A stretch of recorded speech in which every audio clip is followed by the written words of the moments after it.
So tell me, Steve, have you ever created a motorcycle so hard to ride that it puts 50% of riders who try in hospital for arm pump surgery? No, have created a motorcycle, but never quite one that bad. You are better than Honda at creating motorcycles at this point, then, is what I'm going to go with. I'm going to put that on my CV. With Stefan Bradl out this weekend at the second round at Misano off for arm pump surgery. For the same arm pump surgery that Crutchlow has had to have because Honda have created a massive handful of a motorcycle. They have created a beast. Yeah, and not in a good way, I don't think. But No. we'll get into that, I think, properly. But I'm Tim, he's Steve, and this is For the Love of MotoGP.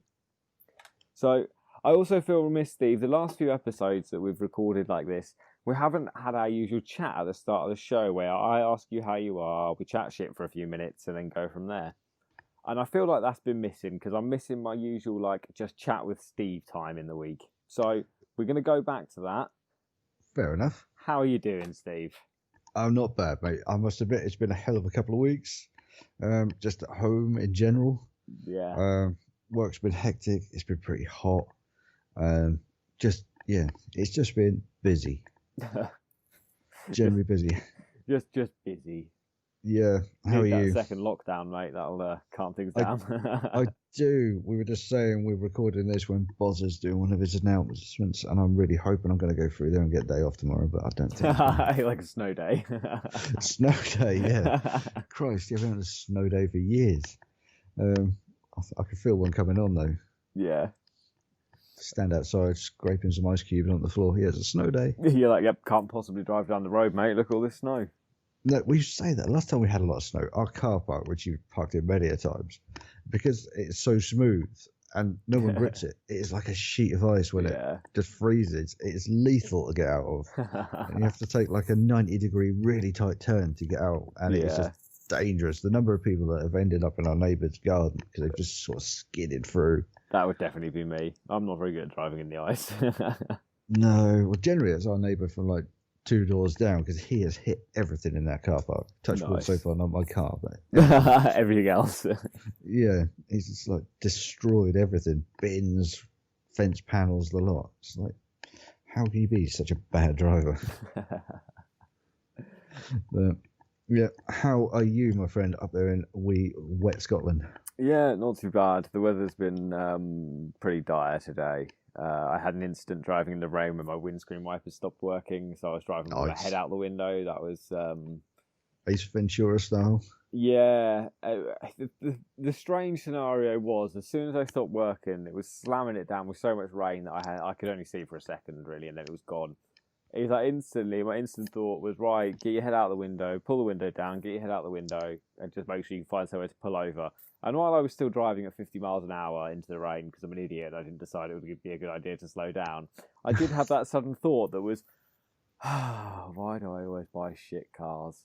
And then I pulled over, and I flicked the wipers, and they sort of came back to life again. I say flicked, I pushed them gently, and they came back to life. They started moving again. There's a couple of clicking noises, but they work. And that's why, then I realised that's why I buy shit cars, because they break easily, but are very easy to fix. So yeah, I like your both sides of the coin there. Because if that was a good car, say I had, I don't know, not a 2002 plate bright yellow Fiat Punto, but say a nice snazzy Merc or a BMW, and like a 20 plate, like what are the chances of the windscreen wipers breaking? Very low. But if they do break, what's the chance I can fix them just by pushing them slightly? Very low. So there is that, but then no car has got quite the visibility that your car has. Yeah, I mean, that's fair. It's pretty, I mean, it's dark outside and I can still see it, so. It is bright. It is very bright. Think in-betweeners, but brighter. Yeah. Yeah, it's good. It does the job. It does do the job. I've been in it several times and it gets us there and back. Exactly, and keeps people out of the way. So. Yeah, exactly. Exactly. So, shall we dive into the second race at Misano? Let's go for it.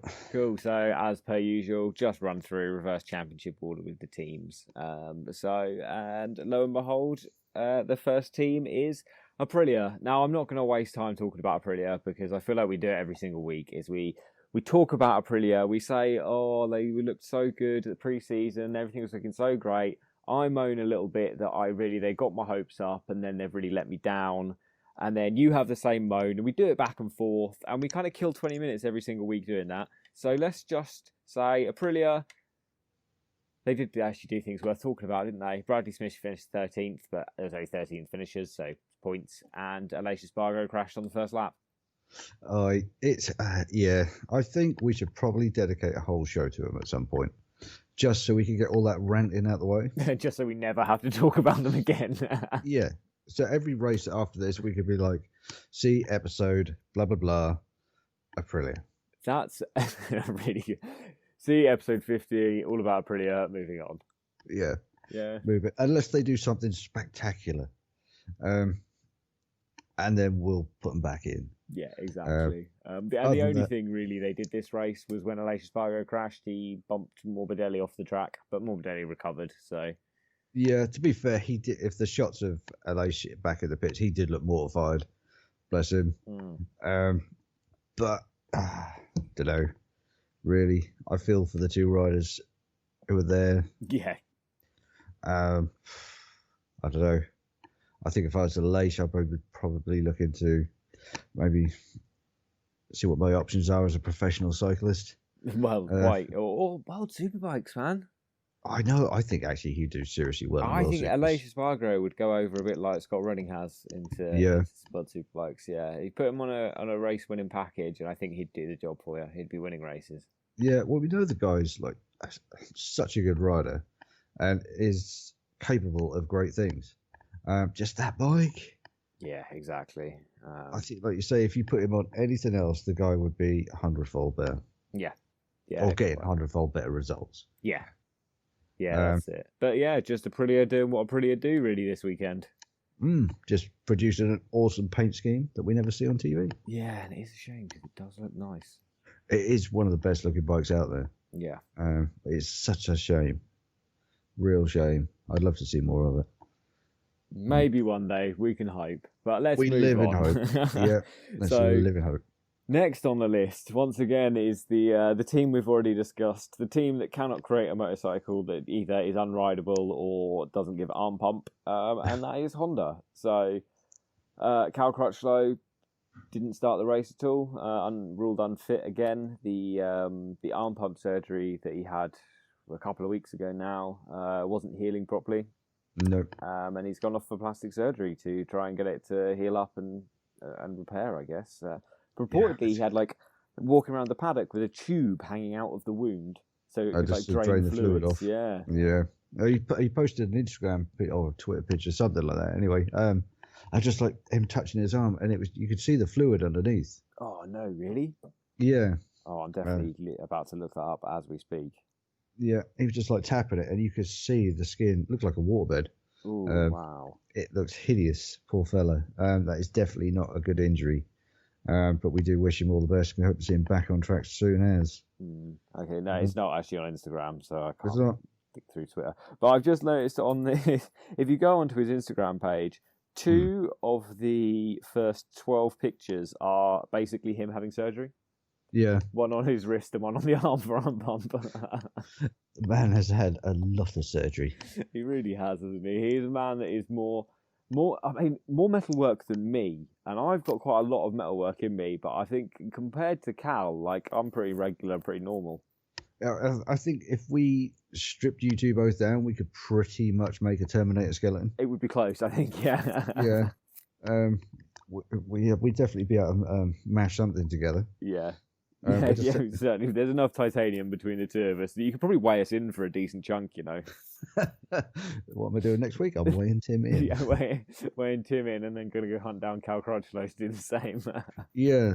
Actually, you talk about titanium. There's a chap at work called Daryl who rides crosses. I hadn't seen him for a few months. He works on a different department. I know he'd been off for a long time. He had a bad crash and broke his collarbone. Okay. And Daryl's a very slender guy. And he's always said that he's got some like weird collarbones that stick right out. Oh, can you see the plate on her? You can literally see the screws in the plate. Oh wow, that's so cool.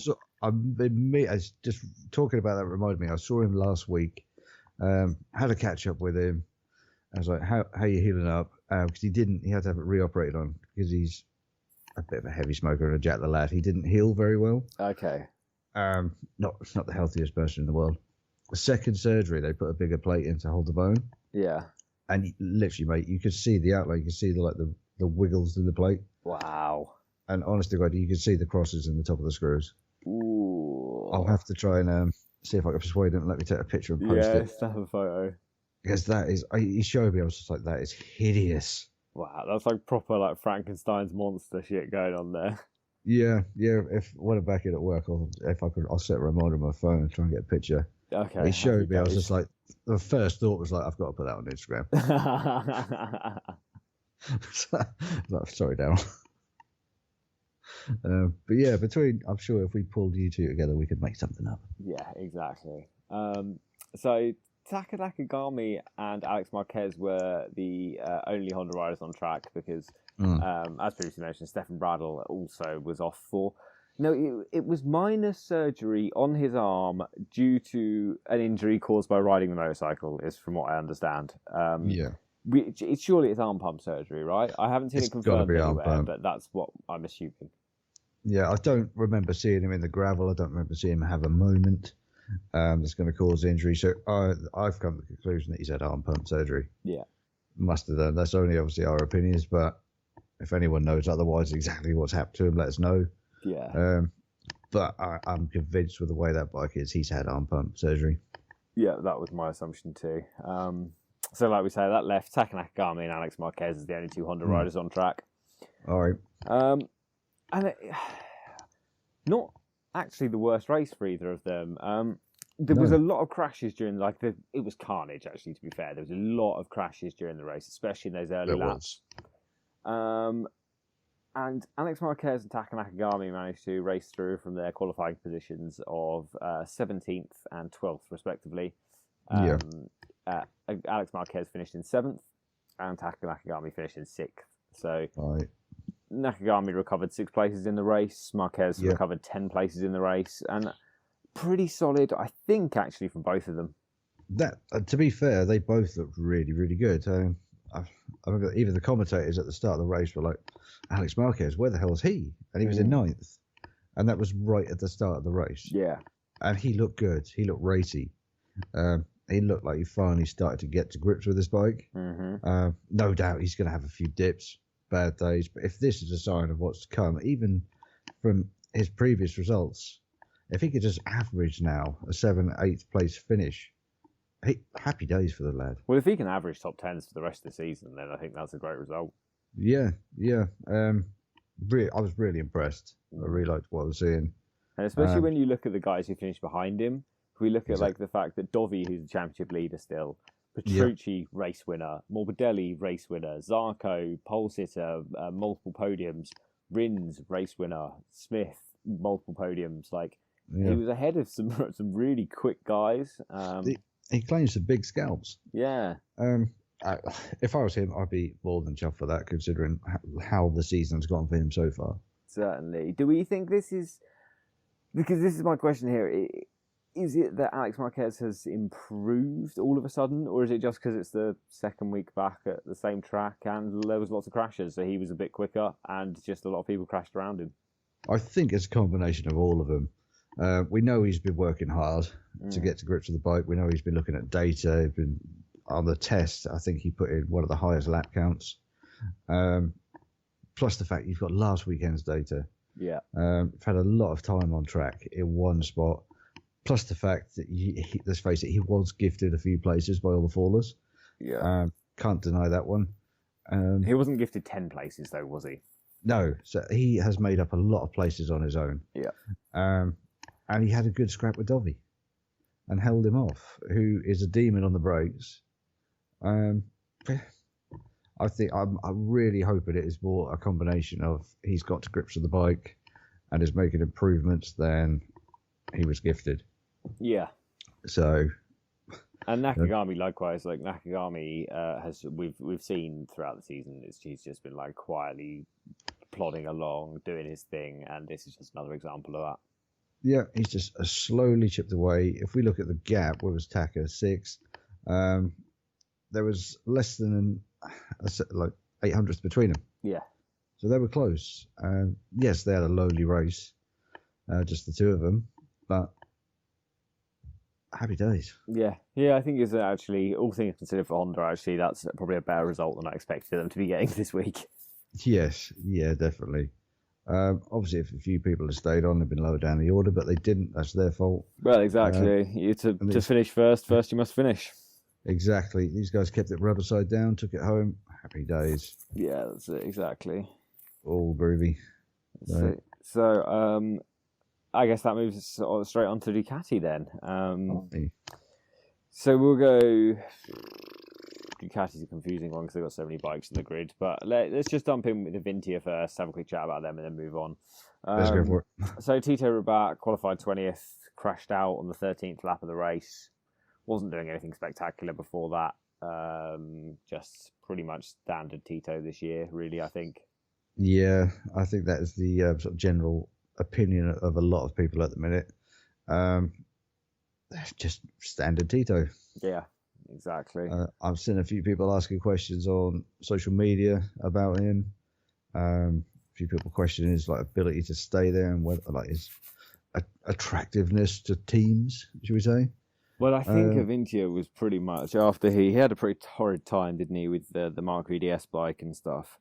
And Avintia was pretty much already the team where, careers go to die. And it was almost sure that's what was happening with Rabat, really. He was going there because he couldn't get a ride anywhere else.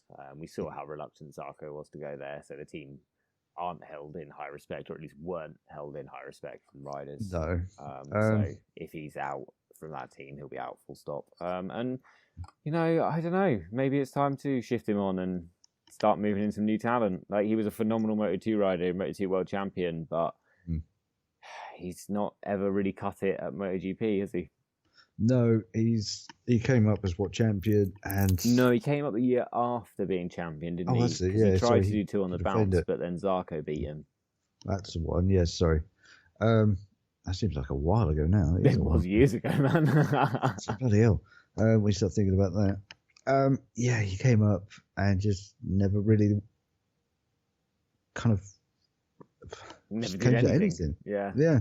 I was trying to think of some really nice way to put it, but then I don't think there is. No. He's just always been in that kind of bracket at the bottom. Yeah. Exactly. Which is a real shame. Because, from his Moto2 career, such a good rider. Just never got on with the bigger bikes. Yeah. So, we are definitely seeing, in my opinion, the last of Tito. Yeah, I think that's probably fair. His teammate, on the other hand, Johan Zarco. Now, this is a man that... Well, he qualified 14th and managed to race to 11th. So nothing spectacular on either front there. And it's... Zarco's a guy that when he first appeared on the MotoGP scene, obviously he'd won those two Moto2 titles. He jumped into MotoGP. He led 6 laps at Qatar in his first ever race, gapping Marc Marquez. Binned it, but at that point, I think everyone had this, oh my God, this guy is special. And we watched those 2 years at Tech 3 where he was always there or thereabouts, but could never quite make that step. He had that torrid year at KTM last year, moved on to the Ducati this year, and did a few rounds on the Honda, obviously. Moved on to the Ducati this year, and he wasn't doing much. And then he had that pole position, he scored a podium, and I feel like, I don't know if it was everyone or whether it was just me getting very excited, but we were all like, way, Zarco's back, great, he's going to be on the factory Ducati next year, he's going to be winning races, challenging for the championship, finally we'll see someone beat Marquez, and he hasn't done anything since that podium, has he? This was a qualified 14th, race to 11th, and I can't remember what he did in the last race, but it wasn't anything special, and it just feels like he's just returning to sad Zarco now. We're going to see a very miserable, sad Zarco in the garage, for that half a year with KTM where he was just grumpy the whole time. I feel like we're going back to that. Yeah. Oh God. Yeah, he was not a happy bunny at KTM, and he definitely looked like a sulky teenager. Yeah, 100%. There was probably some dramatic music being played in the back of that garage, just to set the mood. I don't know. I really don't know what to make of him at the minute. I feel like he's got so much potential, but we're just not seeing it. Yeah. We're seeing what he's capable of, but it almost feels like he needs a long run up to get there. Yeah. Just like a long run of luck, maybe. But then he just pulls something out of the bag. Like, I'm sure we've got a race this weekend. He's probably going to surprise us and put it on the front row and finish in first or second. I mean, it's Catalonia, isn't it? So we already know it's a Ducati-friendly circuit, to be fair. Exactly. I don't know. I just don't know. He's one of the riders at the minute. If you were to ask me on a Thursday, Friday, even a Saturday, what's Zarco going to do this weekend? Even after his practice results and qualifying, I'd probably turn around and say, I really don't know. Yeah, he's a hard one to predict, certainly. Yeah. I don't. We always want to see every rider performing as well as they can, but sometimes they're just so unpredictable. Yeah. I don't know. I don't know what to make of him at the minute. I'm sure he is going to get a better ride next year. I don't know. It's where does he go next year? This is the fun thing, isn't it? Because we know the Ducati haven't confirmed who's going to be riding alongside Jack Miller in their factory squad. And I think we all now are of the opinion it's either going to be Bagnaia or it's going to be Zarco. And after the last couple of races, I think the ball is certainly flying towards Bagnaia, isn't it? Not only is he way younger, he's Italian, his results are better. Like, everything lines up for it to be him. Does Zarco then get moved up to Pramac, do we think? I think they will offer him a seat at Pramac because he's proven that he can come into Avidia and just do better things. And I guess if he doesn't, Pramac are without a seasoned rider, aren't they? If they go and put, like, say, Martin and Bastianini on that bike, they're two rookies. Yeah. Always a good option to have one seasoned rider. Yeah, that's fair. So maybe he'll get another couple of years just because he's the old guy now. Might be. How old is he? 29, 30 or something, I think. Go 29, I think. Yeah, he's one of the older guys on the grid, isn't he? Yeah, it's quite strange to think some of the older guys are 30. Bastards. Yeah, he's 30. He's almost a year older than me. Almost a year older. That's pretty depressing. I'm just going to keep quiet on that subject. Very quiet. Says he holding his glasses up to read the computer screen. So I had to take them off. Yeah, I had to take them off because they're rubbing on my earpiece. So okay. I can't read the email. See, I could just see your hands like just waving in front of the camera. I couldn't see the glasses. You look like doing like the Limp Bizkit rolling. We'll call it that. Fred Durst playing in the background. Really, I'm just desperately trying to read the screen. So anyway, we talked about Pramac. Let's move on to Pramac. Bagnaia. Actually, to be fair, Pramac was quite a depressing tale for the entire team this race, wasn't it? Yeah. What was looking like it was going to be a severely awesome weekend turned into be a tear-off munching ripper of a weekend. Yeah, a very poor weekend, really. So Jack Miller qualified second, off to a great start, launched into the first place, scrapped with Vinales for a little while for the lead, and then he started to run wide. The engine started making weird noises. We weren't really sure what was happening. He pulled in. And then on his Instagram or his Twitter, wasn't it? Yeah. There was just a picture of Fabio Quartararo's tear off. Like, I found this in my engine or something. That's one way of sabotaging the competition. Yeah. So that's obviously the tear off that's used when you'll see that on the start grid and stuff, people on their visors of their helmets just take a tear off just so it's clear again. And how many do they have? They have quite a few, don't they? They can use throughout the race. There is something along the lines of 4 to 6. Okay. But there is quite a few. Because I always think, I'm always like, when I see them chuckling on the start grid, I'm like, surely at some point someone's going to ride over that and go down. Like, and part of me, the very English hippie part of me is like, but the plastic, man, you're just throwing the plastic in the ocean, and I get a bit upset about it. but not upset enough to stop watching MotoGP, obviously. But I always do think they're going to cause a problem, and this is one of those situations where obviously they did. Yeah, I've always thought the same. No, in the season, you see, like you say, see a rider on the start finish straight, do the warm up lap, get to the end of that, pull up on the grid, pull a tail off, and just drop it next to him. Yeah. The tactical version in my head goes, right, if I put a line of these out, you're doing the Dick Dastardly version here. Yeah, someone's going to trip up, and I'm going to be off. But yeah, this is the first instance I can ever remember of someone saying that the bike sucked up. Yeah, well, it's the. I don't think it is the first. Oh no, actually, I've seen it in Formula One before, where a tear-off's been caught in like brake ducts and stuff. Yeah, they definitely get scooped up, along with seagulls and stuff. Yeah, fair. But if that was the first occasion, then it would have been both Pramac riders. I don't know if you heard this. I heard this earlier on today about Bagnaia.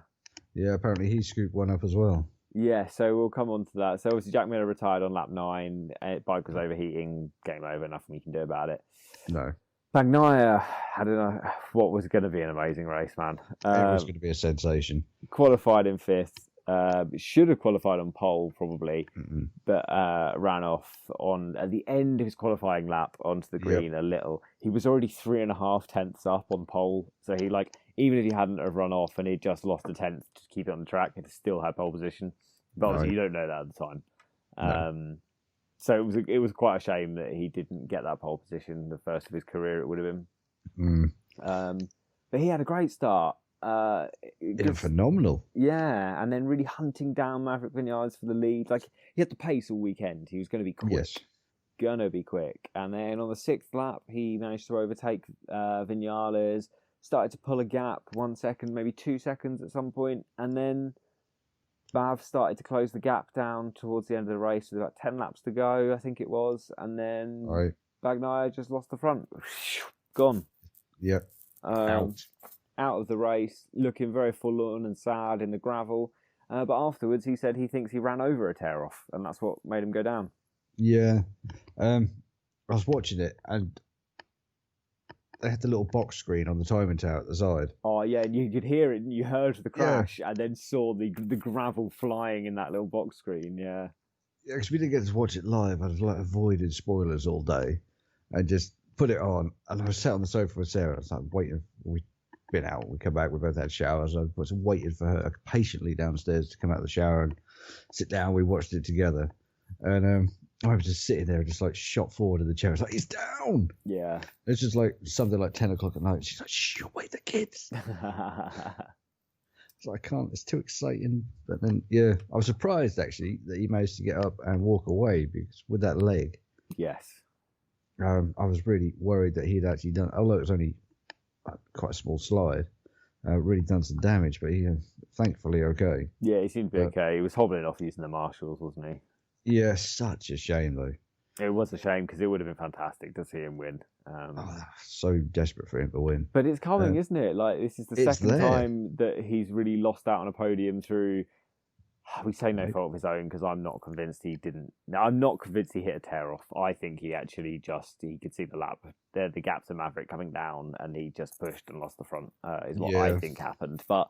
He's saying he rode over a tear-off anyway, but so we say he did ride over a tear-off. He's lost 2 podiums now, a second and a first, from a situation out of his control. Yeah, which is the worst way to lose it. Yeah. If it's your own error, you blame yourself and move on. But if it's something that possibly could have been avoided, it makes it so much worse. Yeah, it's very frustrating. Yeah, I was absolutely gutted because I was rooting for the lad. Yeah. Absolutely rooting for him, but I think there's a win coming this season for him. I think. Oh, absolutely, if not 2. Yeah. Yeah. Hopefully, it'll be this weekend. But we will see. Time will tell. Yeah, exactly. So let's move on to the boys in red, shall we? We'll go with Danilo Petrucci first because I've got very little to say, mate. He qualified 9th, even with 7 crashes. He managed to finish 10th. Done. Right. Move on to KTM. Yeah, exactly, and we'll see what he can do for us next year. Because, I mean, fresh start. I hate to be a "what have you done for me lately" kind of guy, but Petrucci's been doing nothing for me lately. No, same here. I think whatever's going on in that head or whatever the situation is, he needs a fresh start. Wipe that slate clean and get on that KTM and enjoy himself. Yeah, I think that's a big part of it. I think it's very hard to ride for Hervé Poncharal in Tech 3 and not enjoy yourself. So I think that he will thrive in the Hervé's environment. I think so. I'd really like to see him do well on that bike. Yeah. And for the team. So I think he just needs the season to come to an end now. Yeah. And just put the Ducati days behind him and just have a new start, have a new project. Just something to look forward to. Yeah, that's it. Just reset, restart, and go again. Yeah, and so when he's off that team next year, so is his teammate, as he was Andrea Dovizioso, who was very willing to show everyone this weekend. He wasn't unfazed about making a statement, was he? No, he was not. So with his rather than having Undaunted written on the back of his leathers. Because actually, at the start of the season, when he stopped using Desmo Dovi, I was like, this is a bit weird. I liked Desmo Dovi. I like Desmo Dovi as well. But obviously, it all makes sense now when you look at the narrative from this point of view. Now we can see how this season's progressed and his relationship with Ducati has broken down. We can see why he's pulled away from being Desmo Dovi. Yes, there's definitely some little messages being put out on that butt. Yeah, certainly. So from Undaunted to Unemployed is what his leathers were saying this weekend. Absolutely brilliant. I can't help but think, though, that if I was in his situation now and I'm looking at this year and being like, this could be my last year in MotoGP, and there is a legitimate chance I could go out as champion, I wouldn't be wanting to piss off Ducati right now with little digs like that. I'd be like, just stay with it how it is, ride this year out, get their backing 100% and not piss him off. Yeah, I agree. I think he's probably at the point, though, where he doesn't care. I feel like there's a legitimate MotoGP title up for grabs here. I can't see how he doesn't care. Oh, in that sense, yeah. Yeah, I think he really does care about that. I just don't think he cares about pissing off Ducati. Yeah, I think with all the stuff that's happened this year, he is just like, no. I think they'd be professional enough to give him the support anyway, but he is obviously not giving a second thought to what he says, what he does. Yeah. The thing is, you think they probably want the title as badly as he does, don't they? Oh, absolutely. So maybe it's... But he lost a bet, sorry? Yeah, apparently he lost before the race weekend. He lost a bet with some of his friends. And if he lost the bet, he had to put Unemployed on the back of his leathers. Oh, I hope that's the true story, because that is brilliant if that's the case. Because that then straight away... it negates everything I said about him shooting himself in the foot here, and actually it's just a really fun joke. That is what he has said. Okay. Whether that is the truth or not, I don't know. But either way, I think at this point in time, yes, he's professional enough. He wants that title as much as ever. But does he care if he pisses off Ducati? I wouldn't think so. He knows there's not a seat there next year. Yeah, well, the thing is, there would be a seat there for him if he wanted it. I'm sure he could even go back now and take it if he wanted it, but I don't think he wants it. I think he's done. I think he's done as well. So, yeah, I really hope he goes out with a title under his belt. And retires. Yeah, I think he'll retire. Whether or not he will get the title, because people are really closing him up now. Oh, it's going to be... We'll get onto that. Yeah, we'll talk about that in a bit, because, oh my God, that's juicy. But yeah... not a great day at the office, but he gave us some entertaining moments. Had a good scrap with Alex Marquez. Yeah. That's it. Really didn't get that much telly time that he probably should. Well, I mean, he didn't really need to get it, did he? Back in, what did he finish? 8th in the end? Yeah, qualified 10th, raced at 8th. Still leading the championship, though. So...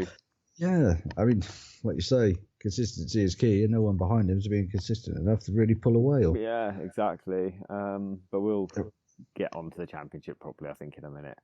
Yeah. So let's move us on to KTM then. I really was expecting, coming into this weekend, we know KTM had a terrible weekend at the first Misano race. And I assumed it was going to be more of the same coming into this weekend. But it really was anything but. They had a bloody great weekend. And it really showed how much KTM have improved as a factory, I think, this year, that they can go from that big slump, collect that data and be like, right, well, we now know what might work, so let's give it a punt. And just having that extra weekend at the track has really benefited them, I think, this year. Absolutely. They did seem like they come out as a completely different team. Somebody obviously sat down and said, right, this is what happened last weekend. Don't worry about it. Let's go out this weekend, have some fun, do your ride. Here's the data. You've had a little test. Let's see what you can do. Yeah. It just seems like a no pressure kind of, doesn't matter if it happens again. Just go and ride your ride. It's what it seems like to me, and it works. Yeah. It really does work. I mean, yes, they had 2 fallers, but, all in all, when you start looking at what happened through 3 practices qualifying, awesome weekend. Absolutely awesome weekend. Just tiny bit of bad luck on the Sunday.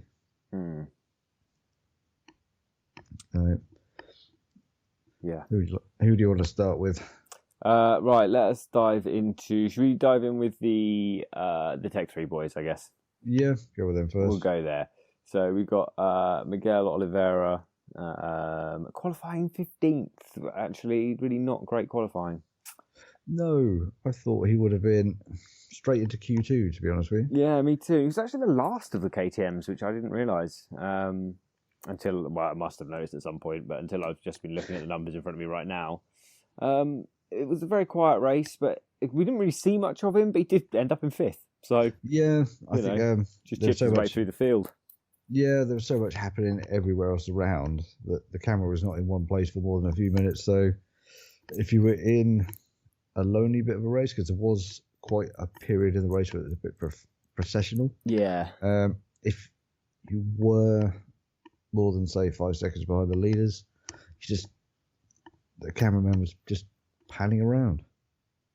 You didn't really see much of him. Yeah, that's fair. I think the most we actually saw of him during the race is when he was kind of going back and forth with his teammate for a few laps. Ike Lecuona, who qualified 13th, but did end up crashing out on the penultimate lap, I think. It was right towards the end. Yeah, and he was in 6th place, racing really well, actually, when he crashed out. And that's kind of the most we saw of both the Tech 3 boys, is just when they were swapping places back and forth. No. Did not see a lot of those guys, which is a shame, but that's what happens when you have quite a spaced out race. Yeah, that's it. It's one of those things, isn't it? But the factory squad had sort of had a good weekend, didn't they? So Polo Spargaro qualifying 4th, Brad Binder 6th, and Brad Binder looked good early on. He looked quick. He looked really quick, really stable. And feisty, man. Like, he was fighting his way through the field. He was up to 3rd by kind of partway through lap 2. And then just lost the front. Just that front end washout we saw so much of this weekend. Yeah. So many riders to come to that, and he was just one of them, unfortunately. But like you said, he does look feisty on that bike. No, he looks great, man. I cannot wait until he's had a season under his belt. And got just getting his head around it a bit more, and then into next year, I think he's going to be really good to watch. Absolutely. Once he's really got his teeth into that bike, understands it, just that little bit more, and he knows he can come out the blocks at each track and really do what he wants with it. Yeah. I think there we're going to see from the off what he can do. And when he's got Oliveira as a teammate, I think as well is going to be good. Yes, yeah, we know those two get along and have got along quite well in the past, so hopefully they can bounce off each other.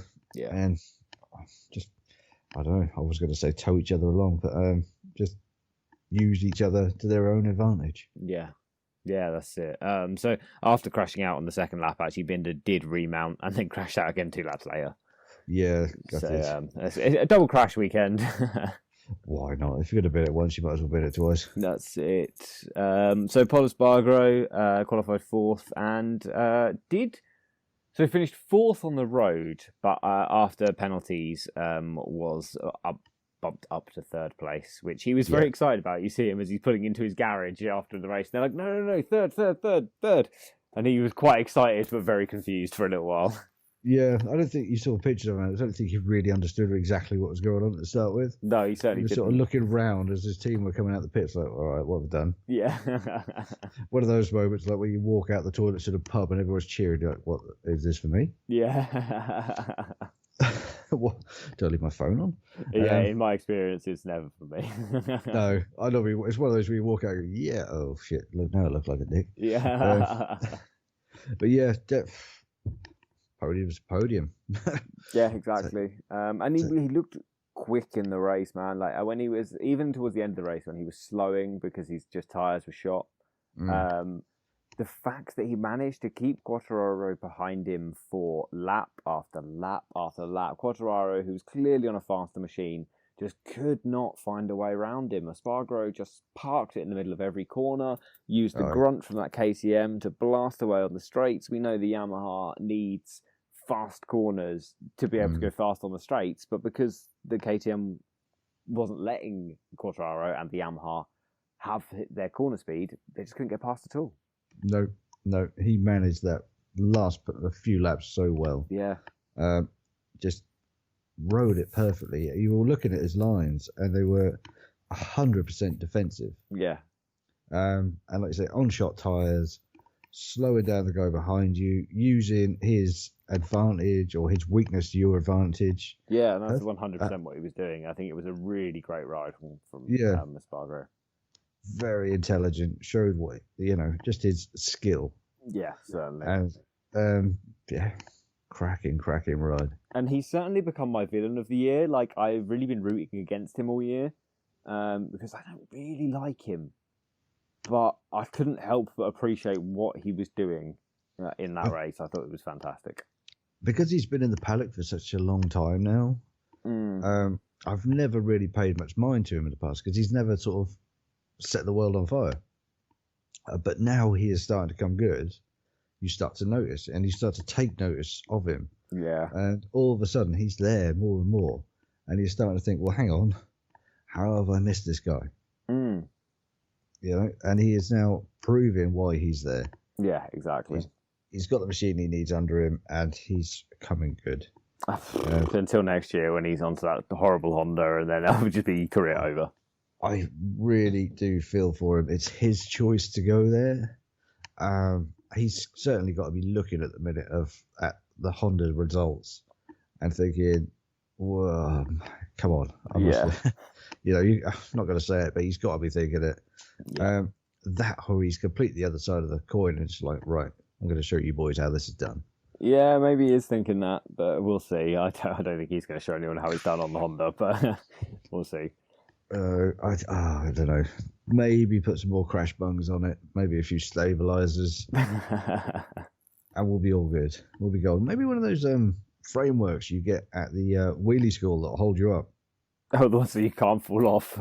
Yeah. Maybe strap, but you can really lean it in. Yeah. You know what I'd need to race fast. Yeah, exactly. Steve stabilizer system. Maybe we should invent that, man. That might be fun. We could start off making one for mopeds and then go up from there. Can you imagine the width of the track you'd need? You wouldn't be able to take it around Alton Park. You'd never get two beside each other.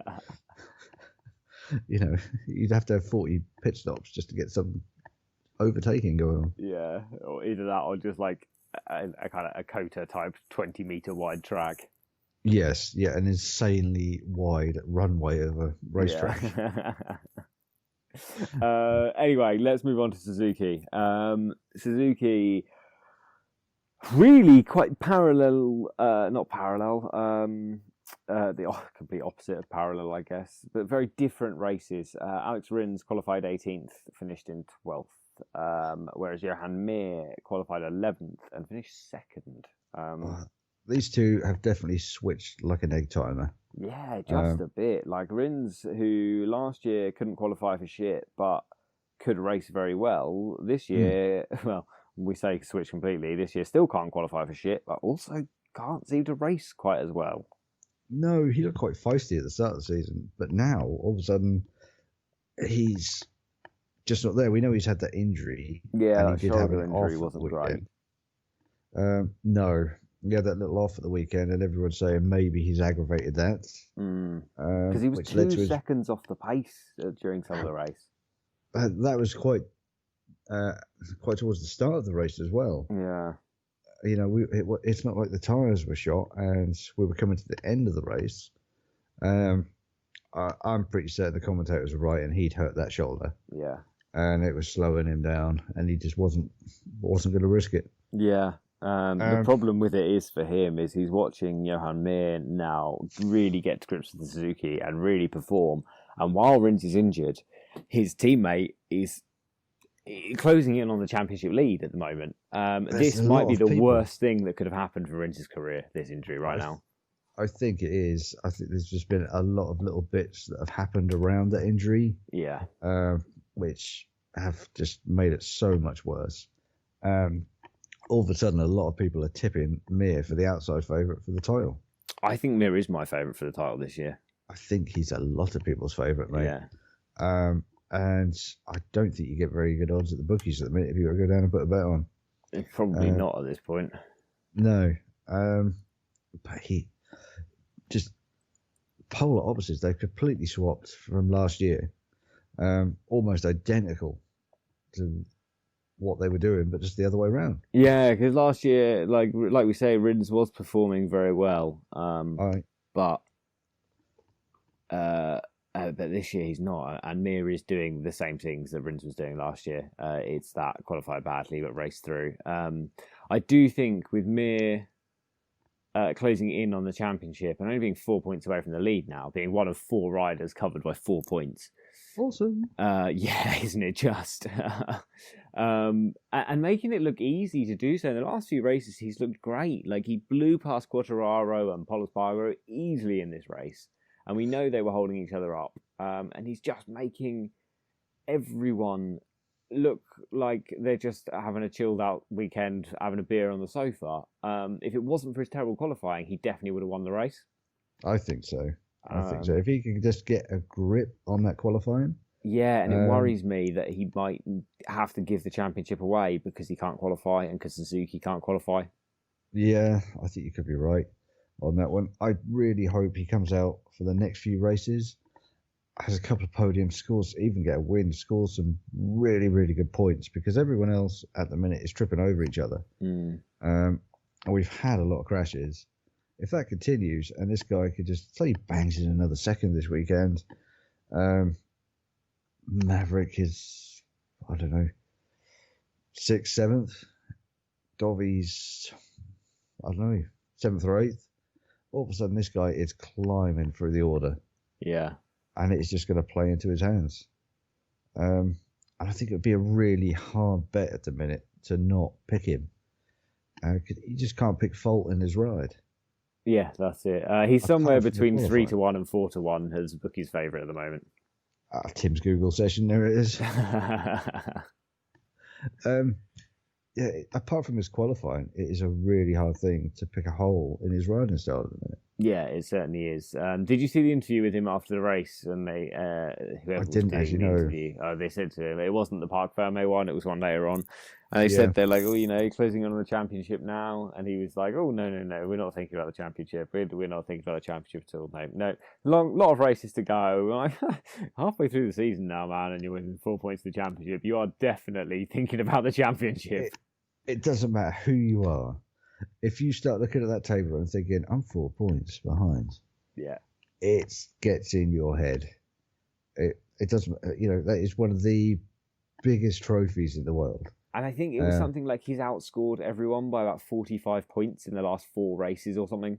Yeah, something along that line. Is a lot of points. Yeah. And if he carries on that average, he could have a really clear advantage in a couple of races. Yeah, massive. If it carries on like this, he stays as consistent as he's being and everyone else does what they've been doing. Yeah, he'll have a race wins advantage, like 25-point advantage by the time that the next triple header is over. Yeah, absolutely. I don't know. Might have to go to the bookies.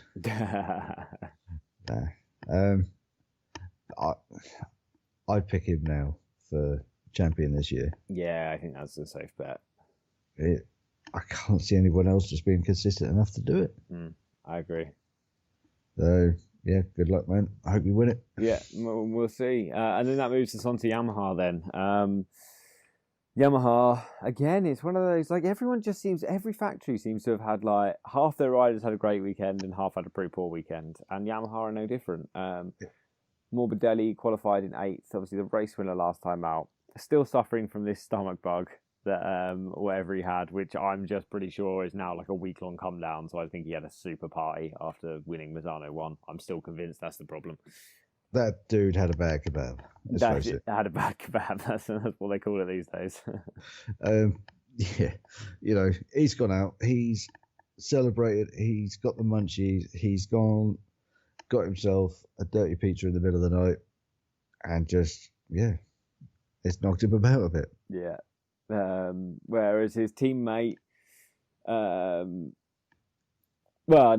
finished 9th, didn't he? And he potentially would have finished higher than 9th. This is still Morbidelli I'm talking about here, not his teammate, as the start of that sentence would lead you to believe. But yeah, Morbidelli finished 9th, but probably would have finished higher actually if he hadn't been tangled up with Alex Marquez on the first couple of corners. Yeah, it's a shame, but racing incident. Oh, it was completely a racing incident. Alex Marquez just lost the front and just pushed in fact, Morbidelli was lucky to stay on the bike, I think. There's replay shots of that, there's replay shots of that, and Morbidelli's bike really takes a punt. Yeah. So yeah, he is very lucky to stay on, but that did knock him way down, right to the back of the grid. Yeah. And several seconds behind. But again, luck in his favour. He rode a good race after that, and there was all the followers were ahead of him, so bonus. Yeah, exactly. But like you say, he would have been far further up the order had he not had that bit of misfortune. Yes, yeah, he certainly would have been. I imagine he'd have been racing somewhere near his teammate. I would have thought so. It wouldn't have surprised me if we had a little Patronus battle. Yeah, it might have been nice to see actually. But Fabio qualified 3rd and raced to 4th. Actually finished 3rd on the road, but got the 3-second penalty for exceeding track limits and then ignoring or failing to comply with the long lap penalty. Everyone thought he was going to do it. He looked like he was then going to swoop around that extra part of the track, but he just never did. No, he never did, and it was the last lap it came in, wasn't it? So he claims that he wasn't told that he'd had the track limits warning, even though we all saw it on our screens. He claims it never appeared on the dashboard of his bike. And then he claims that when he was finally given the penalty, it was too late and he didn't have time to get into the long lap penalty loop. So he must claim he was given it as he was approaching turn 9. Yeah, even if you're a couple of corners before, you're going to have time to slow down and swoop in there. Look at what Zarco did. Yeah, I guess it also depends, though, when they're actually checking their dash, doesn't it? Because if you're going through a complex series of corners, you're not looking down at your dash, are you? You're paying attention to where you're going. Yeah, no, that is very true. I'd be hanging on for dear life. I wouldn't be looking at that dash at all. No. Just the sheer fact that they got time to look at a pit board baffles me. Yeah. 50-50. I think it's believable, but I think if it was me, if you had seen it, I would have done it. But he didn't, and he got a 3-second penalty, so that bumped him down to 4th. Yeah, it did. Although, actually, after the Moto3 race, I'm watching Alonso Lopez, was it? Who got given the long lap penalty and then crashed in the long lap because of all the marbles and dirty track that was there. Maybe it's better just to, play dumb, ignore the penalty, ignore the long lap penalty, take the 3 seconds at the end and say you didn't see it, even if you did. That is true. I mean, look at what the track was like when Zarco did his. It was dusty as hell. It looked horrible. Not a surface you want to ride on. Just unfortunate for Fabio that Pole was close enough to demote him. Yeah. So, and it was only just, I think Pole was like 2.8 seconds back as well. He was so close. It was close. But did you see, there's a few videos going around at the minute of Fabio having a little spat in Parc Ferme. I saw the one of him, so as he was like going down the cool lap, and he obviously looked across at the screen and seen that he'd been demoted, and he's like wagging his finger and stuff. I thought he looked very much like Lorenzo. I quite enjoyed that. That was a lot of people have said that was very Lorenzo-esque. But there was a shot of him like storming through the garage straight out the back. Okay. Then a little video clip appeared of him in Parc Fermé, obviously going to see I can't think of the chap's name now, who deals with all the race director. Yeah, what's his name? Freddie Spencer is the head of the stewards, isn't he? Yeah, might even be him. Yeah, I think it is him. But anyway, he's just outside the office, like throwing his hat, having a real spat. Okay, that's great. I hadn't seen that. No, the dummy was definitely spat well and truly out of that pram. Yeah, that doesn't surprise me. And it's funny because he did say, like, he's like, oh yeah, I'm happy about the race. It was a good performance and stuff. And you know, if I'd have gotten to podium, I'd have been very happy. Even without the penalty, I still can't help but think it wasn't a good weekend for him. I don't think it was a great one, considering he was leading the championship. He's had some very bad results. But he's only really had 2 good races this year, and apart from that, they've all been a bit shit.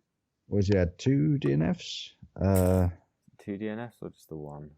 It was either 1 or 2. But even so, when you've been winning races, a 4th just seems so bad.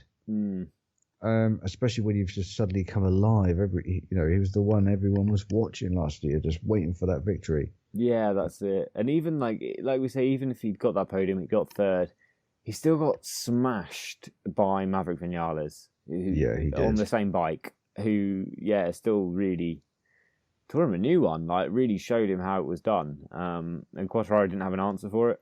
No, not at all. A little bit worrying considering his early form just suddenly seems to have gone. Yeah. But I don't know whether he will come back and be a real title favourite. I just can't see it at this moment. No, I can't see it. All that walking in the rain, mate. Yeah, it's wearing me out, man. Just looked up at my screen and Tim's like got his pillow out. He's like having a little snooze. Just my big old yawn there more than anything. I tried to talk through it and I think it was well obvious. It's not you, I promise, Steve. You're not boring me. I am just knackered. Boring him to death. Right, that's it. See ya. Okay, that'd have been really ballsy if you just hung up. But shit, I've just got to finish this show by myself. Oh dear. No, I never do that to you, mate. To be fair, I've the last couple of days, I don't know whether it's the weather because it's been really hot down here at the minute. But it's a combination of like the boys have been up quite early. I've been absolutely shattered. Yeah. The last 2 or 3 days, I'd be getting in for work. It's like, I'll go to sleep. I'll go to sleep on the sofa. Then Enzo will produce some Play-Doh. It's like, yeah, Play-Doh's good. Yeah, that'll do me. I'll play with that instead. Yeah. This build. He's terrible. He's one of those boys who will just watch you for ages. You could sculpt a masterpiece and he'll just stand up, look at you, go thud. Cheers, dude. Brilliant. I spent about 4 days making that for you. 4 days? What are you sculpting out of Play-Doh? That's taking 4 days, man. So don't get much time. So take a picture of where you got to last night. Quickly make it again. Yeah, like, right, I'm doing a stick, man. How far did they get? The head. Right. The head, mate. Do that That's bit again. A very detailed head. Right, let's move on to the factory Yamaha duo of Valentino Rossi and Maverick Vinales. Valentino Rossi's pretty quick and easy. Qualified in 7th, didn't finish the race. Crashed on the 2nd lap and then remounted and lapped around for another 15 laps before just pulling into the garage, really, and that was that. Yeah. But even before the crash, like, he didn't look as impressive as he did last weekend. Last weekend, he came out of the blocks, all guns blazing, fired away, great result, great race. This weekend, it felt like, and I say it felt like, the numbers do show this exactly, so this is exactly what happened, is that he didn't really improve his pace at all, but everyone around him was getting faster and faster. So he wasn't any slower, it's just everyone was faster. Yeah, I mean, we saw the lap record smash, twice? Yeah. Like you said, everyone else is just going quicker, and he stayed the same, which is not good. If you get, there's not many races at weekends at the minute where we don't see either riders having massive personal bests or a new lap record. Yeah. Or in qualifying where everyone suddenly bunches up right at the end, and we go from 1 second covering X amount of riders to half a second covering X amount of riders. And unless you could pull in and actually assess what's going on and then come out the blocks and join that pack and really improve your times, you're just left for nothing. Yeah. The race, it's obviously quite a bit different, but I mean, we say it's quite a bit different, but if everyone's gained a tenth or two a lap and can do that at race pace as well, like, you're just going to be dropped so quickly. This is true. It's just hard to know what's going on with it at the minute. It's just, I don't know, a combination of a lot of things, I think, but it is really, really disappointing when he looked so good last week. Yeah. And everyone is like, this is going to be his weekend. He's going to be on the podium. He's going to get that 200th podium. And it just, again, it doesn't happen. And this time, it's not like he just missed out on it. It's like he really, really missed out. Yeah, exactly. It wasn't like the last time where you're like, oh, it was so close, so close. Well done, Valet. This time it was like, oh, whoops. Yeah, he's showered, he's changed, he's out the door, and these guys are still on track. He's probably home. He lives 10 kilometres down the road from Misano. He's at home doing all that stuff right before the race is finished. He's got the drone up watching the race. Yeah. I thought he was doing a few laps around the ranch. Yeah, exactly. So that brings us to our race winner in Maverick Vinales. Qualified first, won the race. Would he have won the race if Bagnaia hadn't crashed? No. You don't think so? I'm not Absolutely so sure. I think he really had the pace on Bagnaia towards the end there. I think he did, but I think my heart says Bagnaia would have managed to gap him enough that it would have been a real dogfight at the end. Okay. And Maverick's fast at the end of races, man. He is fast at the end of races, but we see what Mav's like in a scrap. That's very true. But we saw how good he was this race in a scrap, to be fair. Well, that's exactly what I was going to say. This dude is never the same from one race to the next. It's strange, isn't it? Watching him, he's so different, like you say, from one race to the next. Like last week, he put that hard tyre on, which was the massive error off the start. Yeah. And he just got beaten up completely, passed by riders, left, right, all over the place, passing him. This weekend, as soon as someone tried to pass him, he's letting off the brakes, he's running them wide, he's snapping back at the next corner, and it was great to watch. It was a very un-Maverick-like performance, and I loved it.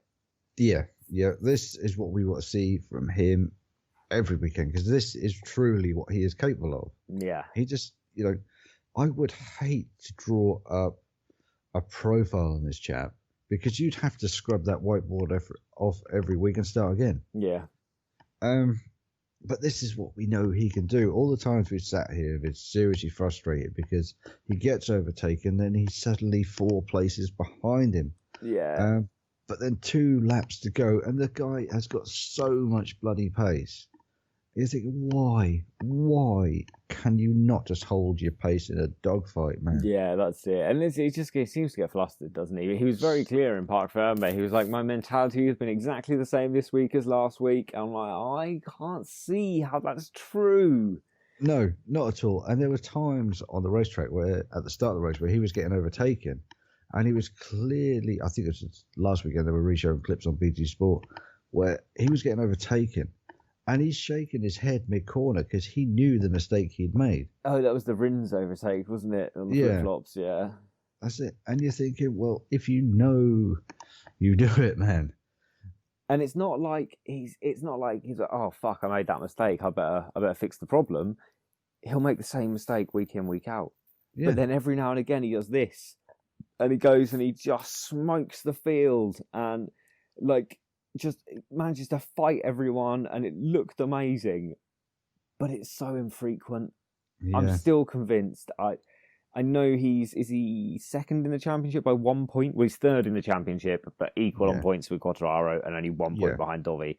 Exactly. I'm still 100% convinced he's not going to win the title because I just don't think he's consistent enough to do it. No, he is probably one of the most inconsistent people on that grid. Yeah. And that will be his downfall. Not the bike he's on, not his riding style, it will be his inconsistency. Yeah, I think that's even if 100% he just the case.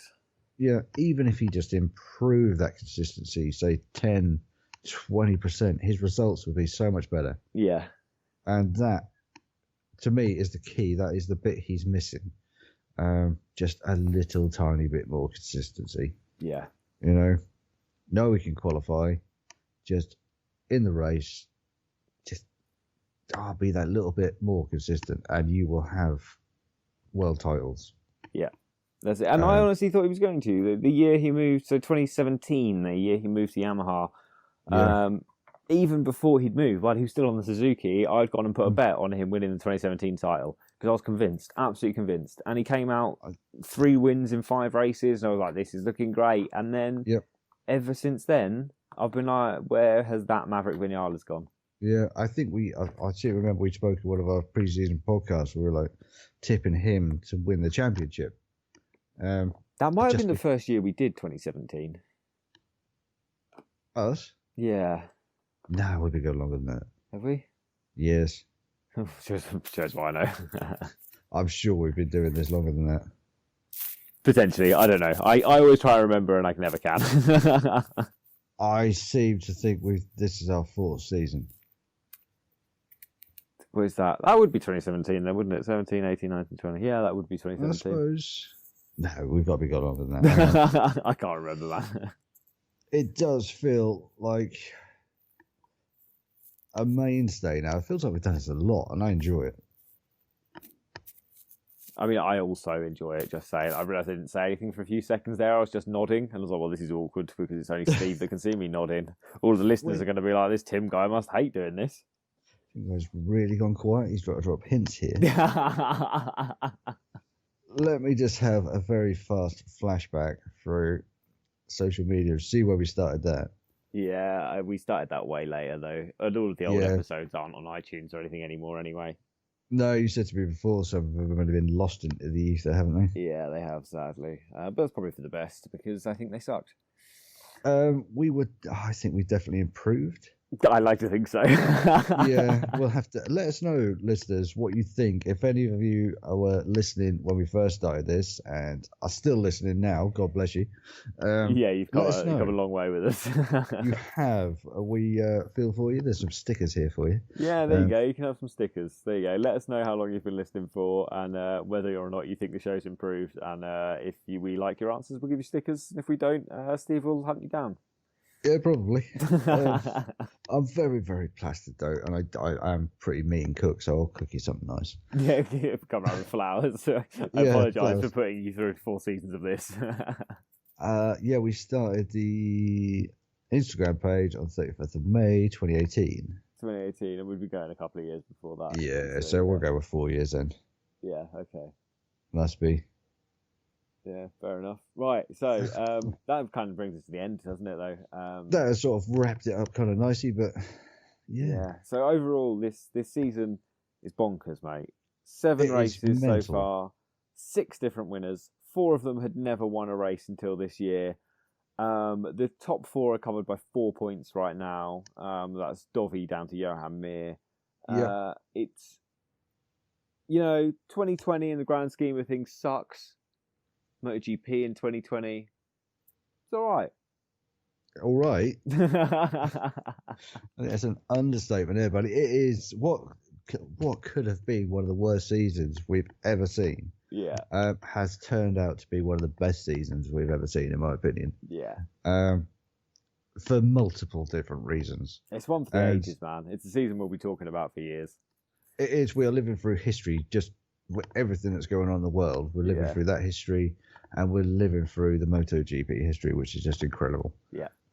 We've said it before in several podcasts that we are definitely being spoilt at the minute with MotoGP, and that I can't see an end to that lovely, smooth little pattern of being thoroughly spoilt. Yeah, it doesn't look like there's an end in sight, which is nice. Let's just roll with it for now. May it remain. Yes, we will do our best to always be here giving you our dribble. Let's just keep it going. Let's just keep that nice smooth. Let's just get this virus slapped in the ass and bugger off. And then we'll go from there. Yes, so we can all get back to some races. That's it. So before we run and do a runner, shall we run through the Fantasy League quickly? Yes, let's have a look. Have you got it in front of you? I do have it right in front of me. So I will run the top 10. We will run from the 10th, and then I will give point totals for the top 3 because it's not really too important until we get to those anyway. So, can I dive in 1 sec? Yes. There's only 11 of us. Can we do all 11? We can do all 11. I always forget that. Yep. Okay, we're back. So, 11th place. There we go. 11th place is Tuji or Tuhi. 10th sits Alex Rinzo Anti-Noda. 9th is Mummy Racer. 8th sits 47 Riders. In 7th is Tim's Titans. That's me. 7th place, rocking it. 6th place is Caballero Cruzado. 5th place, Big Al Racing. 4th place is Steve with the official For the Love of MotoGP team. And then we get into 3rd place, Rapid Racing there with 634 points. Mission Now Win. My personal favourite of the names in this. I like that one. This league, yeah, that's my favourite there. On 637.5 points, and Sassy Chassis Lassie pulling a comfortable gap at the top there on 649 points. She is sitting pretty at the top. Yeah, so I'm determined to make a comeback here. I've switched Johan Mir into my squad. What else have I done to mine recently? Let me go through. Oh, Johan Mir's in. I've moved Quattararo across to a Silver Rider. I'm thinking Yamaha are going to do okay at Catalunya, so I've moved them in for the manufacturer. Yeah, let's hope for the best there, because I need some points. Yeah, I need to scrounge a few points back, so... Just use your turbos, mate. Yeah, I haven't used those yet. I've used all of mine because I didn't realise you had a limited number. I thought you could just do every race. Gutted. Yeah, no, I'm not going to make any changes this week. I'm quite happy with what I've got. Check you out. Because I did gain a few points and only 2 of my riders finished this weekend. Oh, well, there we go. That's not bad. You scored 91 points over the weekend. Yeah, I don't quite know how I did that. In the same way, Dovizioso managed to finish 8th in the race and still have the championship lead. Yeah, it's quite impressive. Yeah, mine is staying the same for this weekend. I just hope one of my riders doesn't gobble up a tear off. Yeah. So I will be there in front of that bike this weekend with a broom. Like you're curling. Yes, I was going to say that. I will be dusting that ice off. Good making stuff. sure nothing happens to him. Right, shall we? Anyway, we're running long. I'm yawning and you've got to get up for work early in the morning, Steve. I have got to be up with the sparrows, so... Yeah, in fact, you've got to be up in around 7 hours, so... Yeah, that's pretty rough. Let's call it, shall we? Thanks everyone for listening. If you've got anything you want to say to us, if you want to, I'm sure we've asked questions we didn't know the answers to in this show.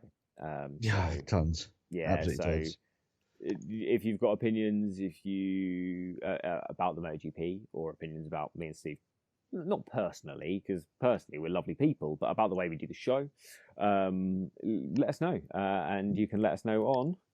We are For the Love of MotoGP on Instagram, Twitter and Facebook, or you can email us at fortheloveofmotogp@gmail.com. I did it. That was my round of applause. I don't know if that came through, but we're going to go with it. That did. I'm high-fiving myself right here. I did it. Nice. Happy days.